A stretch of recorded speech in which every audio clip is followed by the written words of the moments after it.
Magandang araw Pilipinas. Narito na ang ating fresh weather update ngayong araw ng Miyerkules, Setyembre 3 mula sa Pag-asa. Kaninang alas 3 ng madaling araw, namataan ang LPA sa layong 1,100 at 70 kilometro silangan-hilagang silangan ng extreme northern Luzon. Patuloy din ang epekto ng habagat na nakakaapekto ngayon sa mga kanlurang bahagi ng Luzon at Visayas. Dahil dito, asahan ang maulap na kalangitan na may kalat-kalat na pag-ulan at thunderstorms sa Ilocos Region, Batanes, Babuyan Islands, Apayao, Zambales, Bataan at Occidental Mindoro. Dulot ng habagat, mataas ang panganib ng flash floods at landslides, lalo na kung may malakas hanggang katamtamang ulan.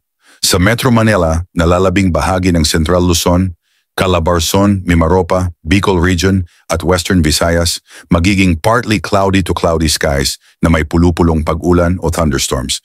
Habagat din ang dahilan, kaya posibleng magdulot ng pagbaha o pagguho ng lupa kung tatama ang matinding buhos. Samantala, sa natitirang bahagi ng bansa, asahan ang partly cloudy to cloudy skies na may isolated rain showers o thunderstorms dahil sa localized thunderstorms.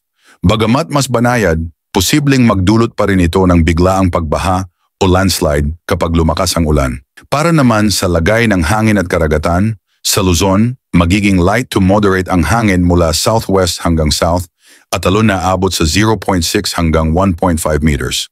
Sa Visayas at Mindanao, light to moderate winds din mula south hanggang southwest na may taas ng alon na 0.6 hanggang 1.2 meters. Mga kababayan, patuloy na magbantay at maging alerto.